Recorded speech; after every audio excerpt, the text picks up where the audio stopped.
Welcome back to the channel, basketball fans. Today, we are diving into what might be the single most consequential shift in the power dynamics of the NBA we have seen in the last decade.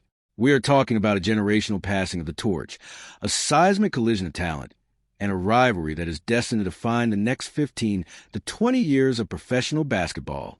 I am talking, of course, about the inevitable, inescapable, and utterly thrilling collision course between A.J. Dybantsa and Cooper Flagg.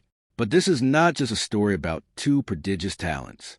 No, this is a story about the bloodbath that is the Western Conference.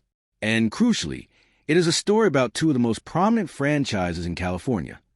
The Golden State Warriors, a dynasty clinging to its fading twilight, and the Los Angeles Clippers, a team desperately searching for an identity in their brand new arena. The title of today's deep dive is The A.J. Dybantsa versus Cooper Flagg rivalry continues in the West, and the Warriors just have to wait for the Clippers. To truly understand the magnitude of what is unfolding before our eyes right now, we have to zoom out and look at the broader canvas of the NBA in the year 2026. The league is undergoing a massive transitional phase. The icons we grew up watching, the pillars who held up the sky for the NBA, players like LeBron James, Stephen Curry, and Kevin Durant, are navigating the final chapters of their legendary careers. The league has been crying out for a new defining rivalry, a one-on-one narrative that echoes the intensity of Magic Johnson versus Larry Bird, or the competitive friction of LeBron versus Durant. We needed two players born from the same era, shaped by the same modern AAU and high school circuits, who would enter the league and immediately look each other in the eye. Enter Cooper Flagg and A.J. Dybantsa. Let us start with Cooper Flagg. By now, you already know what he just did in his rookie season. Drafted into the Dallas Mavericks system in 2025, Flagg did not just step into the NBA. He kicked the door off its hinges. Playing alongside an established superstar like Luka Doncic, many wonder how a young rookie would fit in, how he would share the ball, and whether the pressure of the Western Conference would be too much too soon. Instead, Flagg answered every question with historic authority. Look at the stretch he had in March and April of his rookie campaign. We are talking about a young man who dropped 51 points on the Orlando Magic in early April. He followed that up just 2 days later with a 45-point, 8-rebound, 9-assist masterclass against the Los Angeles Lakers. He proved that he was not just a defensive phenom, not just a weak-side shot blocker with exceptional instincts, but a terrifying three-level scorer who could carry a franchise on his back. Flagg established his territory in Dallas. He planted his flag, pun intended, in the Western Conference. He signaled to the rest of the league that the Mavericks are not just Luka's team anymore. They are a dual-headed monster ready to dominate for a decade. But across the country, playing collegiate basketball in Provo, Utah, a shadow was looming. A.J. Dybantsa, widely regarded as a number one overall prospect in the class of 2025 coming out of high school, was putting together a monstrous freshman campaign for the BYU Cougars. Dybantsa is an Ian to Flagg's yang. Where Flagg is calculated, historically versatile, and deeply efficient, Dybantsa is a sheer force of offensive nature. Standing 6'9", possessing the physical tools of a franchise wing, Dybantsa showed everyone exactly why he was the most buzzed-about prospect since LeBron James. He scored the third most points by a freshman in NCAA history, racking up 894 points, and averaging an incredible 25.5 points per game. He was a unanimous first-team All-American. And let us not forget his performance in the NCAA tournament, dropping 35 points, 10 rebounds, and playing all 40 minutes in a grueling first-round matchup against the Texas Longhorns. Now, the 2026 NBA draft is just days away. The board is set. Dybantsa has positioned himself as the undisputed prize, and he has done it with a level of swagger and confidence that borders on the mythical. Just recently, Dybantsa went on the Baseline Banner podcast and revealed something that sent shockwaves through NBA front offices. He admitted that he did not conduct any traditional pre-draft workouts for NBA teams. He said, and I quote, "Take me to the facility, take me to dinner, talk. I don't got to work out. They know what I can do." End quote. That is an unbelievable level of self-assurance. It is the mentality of an alpha who knows that he holds all the cards. He is entering the league without a traditional agent, opting to have his father, ace handle his business. He is doing things his own way, on his own terms. And this brings us to the crux of the breaking news and the central thesis of today's deep dive. The rivalry between Flagg and Dybantsa, which began in the grassroots circuits, in the high school gyms, and in the endless debates of recruiting analysts, is officially moving to the NBA's Western Conference. Now, you might be asking, how is this guaranteed? The Washington Wizards currently hold the number 1 overall pick. There's been immense speculation that Dybantsa is heading to the nation's capital. However, whispers and rumblings across the league suggest a monumental tectonic shift is brewing in the West. This is where the Los Angeles Clippers and the Golden State Warriors enter the chat. Let's look at the Los Angeles Clippers. They just moved into their state-of-the-art, billion-dollar arena, the Intuit Dome, but the on-court product has been a massive disappointment. Their season ended in absolute heartbreak on April 15th, losing a win-or-go-home play-in qualification game against none other than the Golden State Warriors, 126-121, right there on their brand-new home floor in Inglewood. The Kawhi Leonard era is hanging by a thread. The Clippers are a franchise desperate for a lifeline, desperate for a new face to fill the seats of the Intuit Dome and justify the massive financial undertaking of Steve Ballmer. The rumors are swirling that the Clippers are looking to aggressively package whatever assets they have left, perhaps involving massive multi-team blockbusters, to vault themselves into a position to acquire A.J. Dybantsa, whether that means trading up to the number 1 spot or maneuvering into a situation where they can land a generational talent to counter what Dallas has built with Cooper Flagg. The Clippers are the wild card of this offseason. And then there are the Golden State Warriors. The Warriors are sitting back, calculating, and playing the long game. The title says it perfectly. The Warriors just have to wait for Clippers. What does this mean? It means the Warriors understand that the Clippers' desperation is Golden State's opportunity. The Warriors, led by an aging but still lethal Stephen Curry, alongside Draymond Green, and emerging talents like Brandon Podziemski, just proved they still have the mental edge by eliminating the Clippers in the clutch. But Golden State knows their current roster is not enough to compete with the rising juggernauts of the West like the Mavericks with Flagg and Donich, or the Thunder, or the Nuggets. The Warriors need the landscape to fracture so they can strike. They are waiting for the Clippers to make a massive, franchise-altering gamble. If the Clippers mortgage their future to try and enter the Dybantsa sweepstakes, it creates a vacuum. It creates chaos in the Western Conference. And chaos is a ladder that the Golden State Warriors front office knows exactly how to climb. So, here's the setup that we're going to unpack today.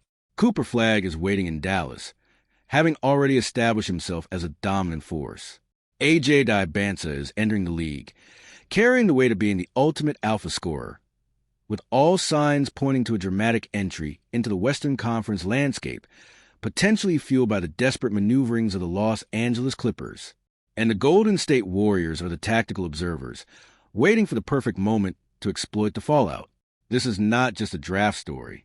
This is a story about basketball politics, front office warfare, and a collision course between two teenagers who are about to carry the weight of a multi-billion-dollar league on their shoulders. I want to spend the next segment of this video deeply analyzing the origins of this rivalry, looking at the exact stylistic matchup between Dybantsa and Flagg, and mapping out the specific domino effects that will occur if the Clippers and Warriors engage in this high-stakes game of chicken over the next few weeks. Grab a snack, get comfortable, and let's really break down the tape, the history, and the future of the Dybantsa-Flagg War. Because, folks, the battle lines are drawn, and the West is about to become a bloodbath of epic proportions. Let's transition into the deep dive analysis. To understand where we are going, we must first understand where we came from. The origins of the A.J. Dybantsa and Cooper Flagg dichotomy stretch back to when they were practically kids, playing the elite youth circuits. Let's talk about A.J. Dybantsa's pedigree. He did not just stumble into this number 1 overall projection. He was built for it. Throughout his high school career, he was a transient force of nature, playing at 3 different schools in 3 different states. He finished his high school tenure at Hurricane Prep in Utah, staying in-state to eventually play Division I basketball for BYU. But it was on the Nike EYBL circuit where the legend of A.J. really began to crystallize. Playing for Expressions Elite out of Massachusetts, Dybantsa did something that is incredibly rare. As a freshman, playing against guys who were 1 or 2 classes older than him. He led the entire EYBL under-17 circuit in scoring. Let that sink in. At 15 and 16 years old, he was averaging 25.8 points per game at the Peach Jam, the most prestigious grassroots tournament in the world. He was named the Peach Jam Offensive MVP. He has been the primary focus of every defense he has ever faced since he was a young teenager, and he has consistently, ruthlessly destroyed them. This pedigree explains his mindset. When you hear him talk about skipping draft workouts, it comes from a place of earned arrogance. He led Division I in scoring as a freshman at BYU. He won the Julius Erving Award for the nation's best small forward. He has shown a dynamic offensive game at 6'9", operating with a full array of scoring moves from 18 feet and in. He is a 3-level scorer who can attack the rim, pull up from mid-range, and operate as a point forward. His ability to create his own shot is arguably the highest in this draft class. When scouts talk about Dybantsa, they talk about a future MVP candidate. They talk about a player who, if his perimeter shooting consistency fully locks in, has absolutely no offensive ceiling. Now, contrast this with Cooper Flagg. Flagg's path to the NBA was built on a foundation of defensive dominance and high basketball IQ. While Dybantsa is the overwhelming offensive weapon, Flagg came into the spotlight as the ultimate two-way Swiss Army knife. Playing for Montverde Academy, and then having his phenomenal run, Flagg showed that he could dominate a basketball game without scoring 30 points. He could do it with weak side blocks, incredible rebounding instincts, and elite passing. But what we saw in this recent 2025 to 2026 NBA season in Dallas is that Flagg's offensive game has exploded. When you look at the Mavericks' late-season push, Flagg was putting up absurd numbers. Against Denver, a 142 to 135 shootout, he had 26 points, 8 rebounds, and 7 assists. He proved that he could go toe-to-toe with the best in the world. So, the rivalry is fundamentally a clash of styles. It is the unstoppable force of Dybantsa's isolation scoring versus the immovable object of Flagg's defensive versatility, combined with Flagg's newly discovered offensive firepower. If these two end up in the same conference, and specifically in the same division, we are looking at 4 matchups a year that will be absolute television gold. But how does Dybantsa end up in the West? This is where the Los Angeles Clippers become the most fascinating team in the NBA right now. The Clippers are trapped in a nightmare scenario of their own making. Steve Ballmer built the Intuit Dome, a cathedral of basketball, meant to house a championship contender. Instead, it houses an aging, injury-prone roster that just failed to even make the proper playoffs, getting bounced by the Golden State Warriors in the qualification round. Kawhi Leonard is legendary, but the clock is ticking loudly. The Clippers have zero incentive to rebuild slowly. They do not have their own draft picks for years because of past trades. They cannot afford to put a mediocre product on the floor of the Intuit Dome.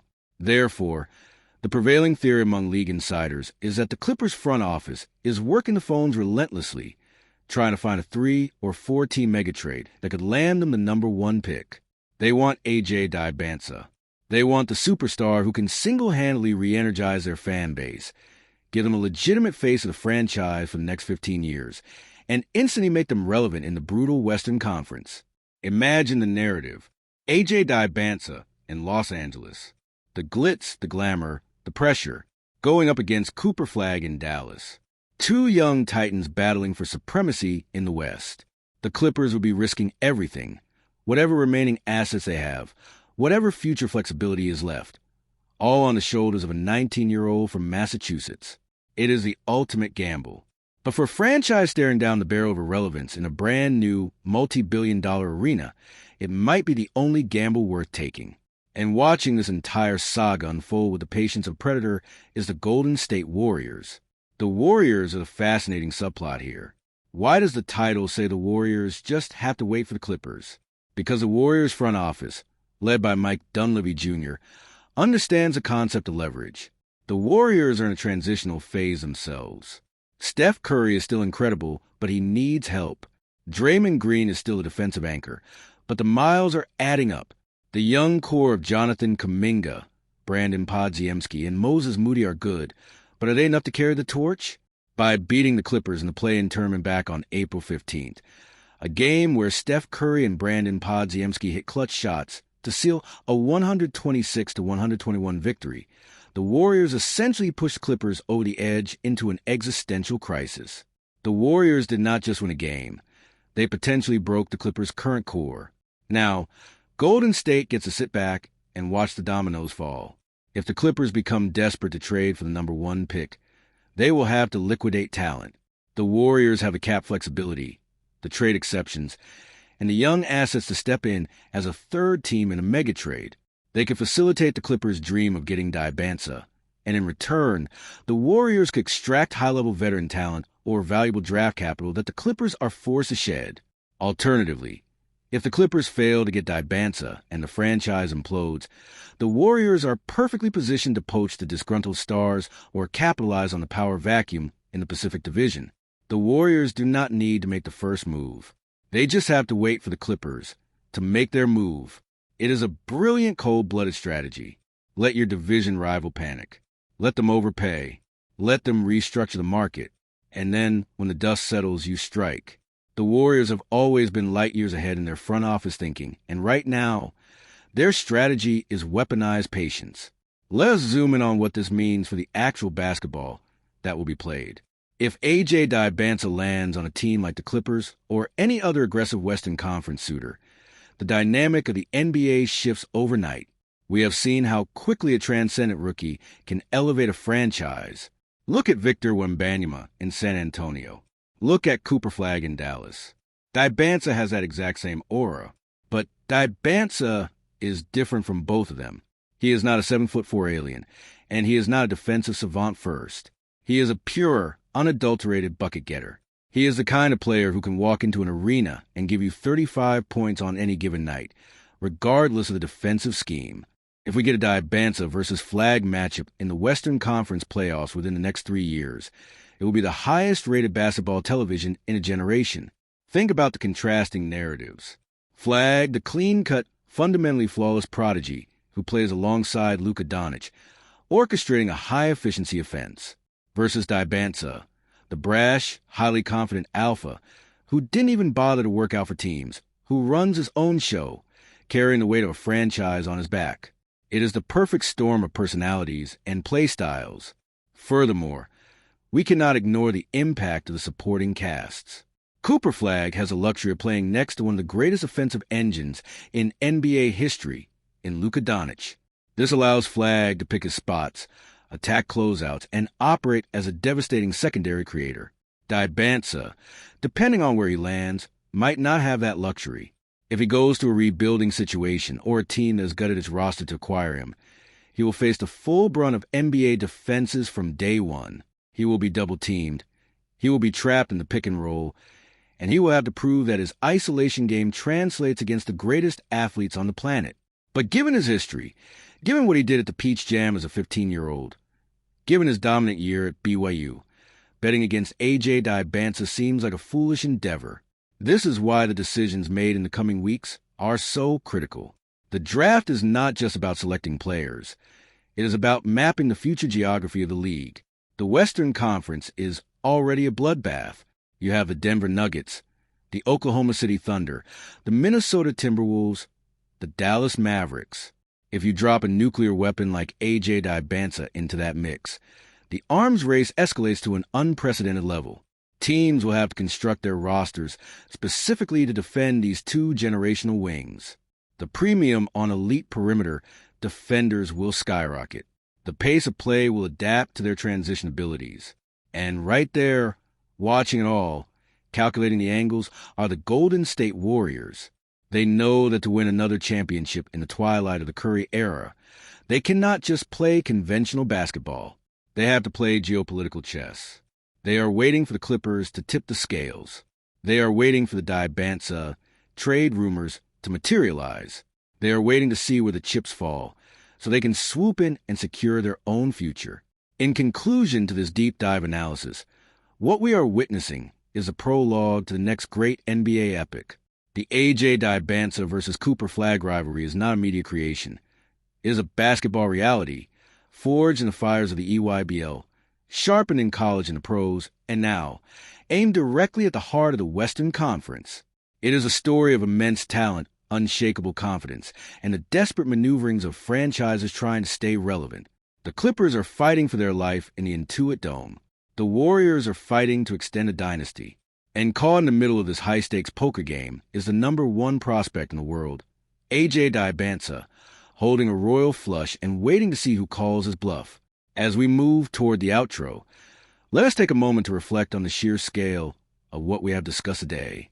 We have traversed the high school gyms of Massachusetts and Utah, the collegiate courts of Provo, the newly minted hardwood of the Intuit Dome in Inglewood, and the championship-soaked rafters of the Chase Center in San Francisco.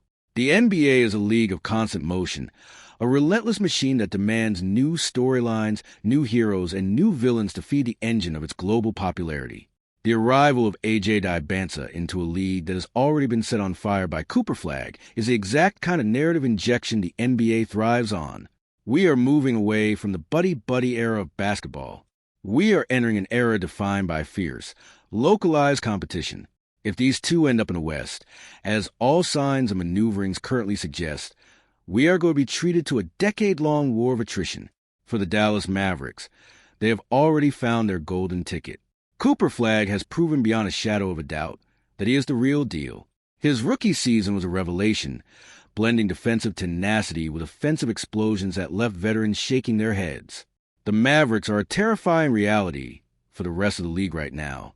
For the Los Angeles Clippers, the next few weeks are a matter of absolute survival. They cannot afford to be passive.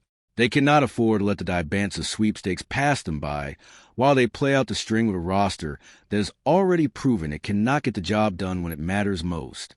Steve Ballmer is not a man who accepts mediocrity, and you can guarantee that the front office in Los Angeles is burning the midnight oil, exploring every single theoretical avenue to get into the top spot of this draft. They want Dybantsa because Dybantsa represents hope. He represents the future. He represents a reason for fans to pack the Intuit Dome for the next 10 years. And for the Golden State Warriors, patience is a virtue, but it is also a weapon. They are the apex predators, observing the watering hole. They know the Clippers are thirsty. They know the Clippers might make a reckless move to secure their future. And the Warriors are perfectly positioned to capitalize on that recklessness. Whether it means acquiring the assets the Clippers shed or stepping into the void left behind if the Clippers implode, Golden State is playing a masterful game of situational awareness. They just have to wait. As fans of the game of basketball, we are the ultimate winners here. We get to watch this incredible drama unfold in real time. We get to watch two transcendent young men, Flagg and Dybantsa, shoulder the impossible expectations placed upon them and attempt to carve their names into the history books. We get to watch front offices play a high-stakes game of multidimensional chess, where a single trade can alter the balance of power for a decade. Draft night is June 23rd. The decisions made on that Tuesday night will echo through the halls of NBA history. Will the Washington Wizards hold the pick and take Dybantsa? Will the Clippers execute a miracle trade to bring him to Los Angeles? Will the Warriors slide into a multi-team deal and walk away with the missing piece to their championship puzzle? The tension is palpable. The stakes have never been higher. Thank you so much for joining me on this incredibly deep dive into the shifting landscape of the NBA.